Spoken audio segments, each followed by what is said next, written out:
Hi friends, ನಮಸ್ಕಾರ friends. ಈ ವಿಡಿಯೋದಲ್ಲಿ ಕರ್ನಾಟಕ ಗ್ರಾಮೀಣ ಬ್ಯಾಂಕಿಗೆ ಸಂಬಂಧಿಸಿದ ಕಸ್ಟಮರ್ ಕೇರ್ ಅಧಿಕಾರಿಗಳಿಗೆ ನಾವು ಕಾಲ್ ಮಾಡೋದು ಹೇಗೆ ಅಂತ ಈ ವಿಡಿಯೋದಲ್ಲಿ ನಾನು ನಿಮಗೆ ತಿಳಿಸ್ಕೊಡ್ತಾ ಇದ್ದೀನಿ. ಫ್ರೆಂಡ್ಸ್, ನೀವಿನ್ನೂ ನಮ್ಮ ಚಾನಲನ್ನು ಸಬ್ಸ್ಕ್ರೈಬ್ ಮಾಡ್ಕೊಂಡಿಲ್ಲ ಅಂದರೆ ವಿಡಿಯೋದ ಕೆಳಗಡೆ ಇರುವ ಸಬ್ಸ್ಕ್ರೈಬ್ ಮೇಲೆ ಕ್ಲಿಕ್ ಮಾಡಿಕೊಂಡು ನಮ್ಮ ಚಾನಲನ್ನು ಸಬ್ಸ್ಕ್ರೈಬ್ ಮಾಡ್ಕೊಳ್ಳಿ. ಹಾಗೆಯೇ ಪಕ್ಕದಲ್ಲಿ ಬರುವ ಬೆಲ್ ಮೇಲೆ ಕ್ಲಿಕ್ ಮಾಡಿಕೊಂಡು ನೋಟಿಫಿಕೇಶನ್ನ ಆನ್ ಮಾಡ್ಕೊಳ್ಳಿ. ನಾವು ಯಾವುದೇ ಹೊಸ ವಿಡಿಯೋಸ್ಗಳನ್ನು ಅಪ್ಲೋಡ್ ಮಾಡಿದ್ರೆ ಎಲ್ಲರಿಗಿಂತ ಮೊದಲು ನೀವೇ ನೋಡ್ತೀರಿ.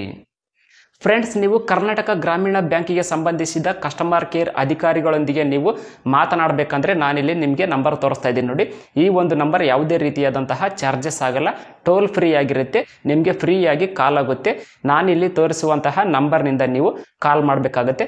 ಈ ನಂಬರ್ಗೆ ಕಾಲ್ ಮಾಡಿದರೆ ಅಲ್ಲಿ ನಿಮಗೆ ಮೊದಲನೇದಾಗಿ ಲ್ಯಾಂಗ್ವೇಜನ್ನು ಸೆಲೆಕ್ಟ್ ಮಾಡಿಕೊಳ್ಳಲು ಕೇಳುತ್ತೆ. ಅಲ್ಲಿ ನೀವು ನಿಮ್ಮ ಭಾಷೆಯನ್ನು ಸೆಲೆಕ್ಟ್ ಮಾಡಿಕೊಳ್ಳಿ. ನಿಮ್ಮ ಭಾಷೆಯನ್ನು ಸೆಲೆಕ್ಟ್ ಮಾಡ್ಕೊಂಡ ನಂತರ ಅದು ಬೇರೆ ಬೇರೆ ರೀತಿಯಾದಂತಹ ಆಪ್ಷನ್ಸ್ ಎಲ್ಲ ಹೇಳ್ತಾ ಇರುತ್ತೆ. ಅಲ್ಲಿ ನಿಮಗೆ ನಮ್ಮ ಗ್ರಾಹಕ ಸೇವಾ ಅಧಿಕಾರಿಯೊಂದಿಗೆ ಅಥವಾ ನಮ್ಮ ಕಸ್ಟಮರ್ ಕೇರ್ ಅಧಿಕಾರಿಗಳೊಂದಿಗೆ ಮಾತನಾಡಲು ಎಷ್ಟು ನಂಬರನ್ನು ಪ್ರೆಸ್ ಮಾಡಿ ಅಂತ ಹೇಳುತ್ತಲ್ಲ, ಆ ಒಂದು ನಂಬರನ್ನು ಅಲ್ಲಿ ನೀವು ಪ್ರೆಸ್ ಮಾಡಿ. ಆ ಒಂದು ನಂಬರನ್ನು ಪ್ರೆಸ್ ಮಾಡ್ತಾ ಇದ್ದಾಗೆ ಕರ್ನಾಟಕ ಗ್ರಾಮೀಣ ಬ್ಯಾಂಕ್ ಕಸ್ಟಮರ್ ಕೇರ್ ಅಧಿಕಾರಿಗಳಿಗೆ ನಿಮ್ಮ ಕಾಲ್ ಕನೆಕ್ಟ್ ಆಗುತ್ತೆ.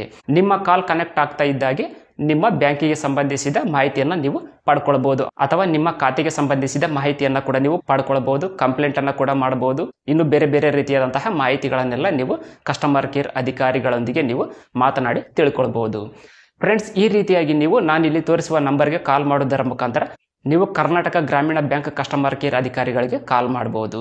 ಫ್ರೆಂಡ್ಸ್, ಈ ವಿಡಿಯೋ ನಿಮ್ಗೆ ಇಷ್ಟ ಆದರೆ ಈ ವಿಡಿಯೋನ ಲೈಕ್ ಮಾಡಿ, ಶೇರ್ ಮಾಡಿ, ಹಾಗೂ ನೀವಿನ್ನೂ ನಮ್ಮ ಚಾನಲನ್ನು ಸಬ್ಸ್ಕ್ರೈಬ್ ಮಾಡ್ಕೊಂಡಿಲ್ಲ ಅಂದರೆ ಈಗಲೇ ಸಬ್ಸ್ಕ್ರೈಬ್ ಮಾಡ್ಕೊಳ್ಳಿ. Thanks for watching. Take care.